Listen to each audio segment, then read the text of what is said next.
Bonjour, c'est Aurélie du blog Devenir capitaine de son navire.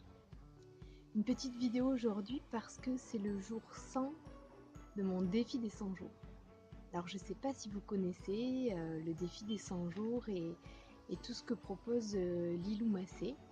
Ça fait plusieurs années que je la suis et plusieurs années que je fais le défi des 100 jours.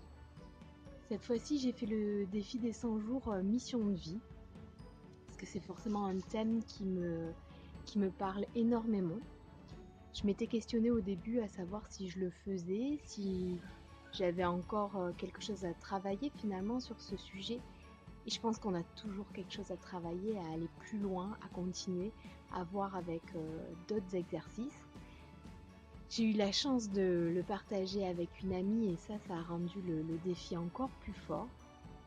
J'avais envie donc de faire une petite vidéo pour parler de ça parce que pour moi c'est un outil quand même vraiment important, utile.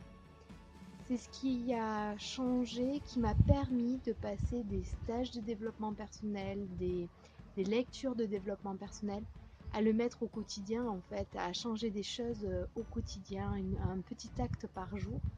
Et pour moi c'est ça qui fonctionne vraiment. Donc je vous conseille d'aller jeter un œil sur le défi des 100 jours si vous ne connaissez pas. Donc il y a un site, mais il y a aussi des carnets d'exercices qui sont utiles, je trouve, pour reprendre ce temps-là, pour donner de la matière à ce projet.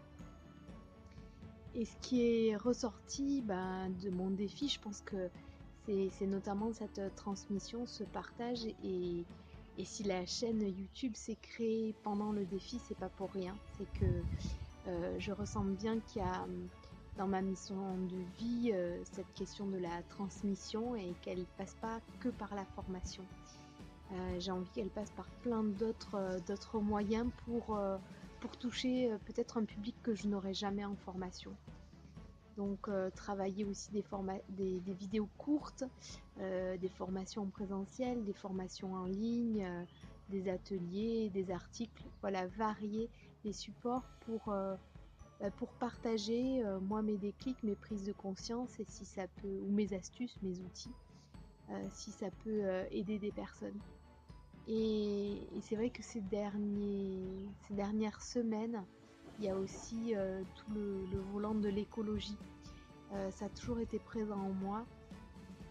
J'ai toujours beaucoup aimé la nature et beaucoup pensé à la préserver.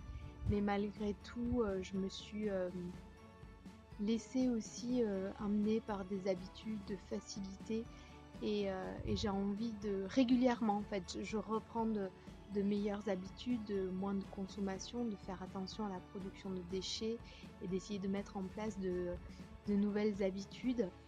Euh, pour aujourd'hui, ça sera de mettre en place le moteur de recherche Ecosia. Ça fait un petit temps que j'en entends parler et que je le fais pas. Voilà, je l'ai mis en page d'accueil sur mon navigateur, je l'ai rajouté en plugin. Finalement, si on pouvait faire une petite chose par jour et essayer de diffuser ça autour de nous, ça permettrait quand même d'améliorer.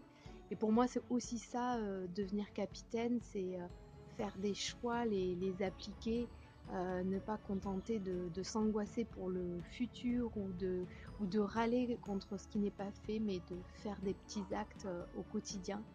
Et je pense que prochainement, je vous reparlerai de ces petits actes ou des petites astuces que j'ai trouvées pour diminuer les déchets et puis pour continuer à faire passer le message.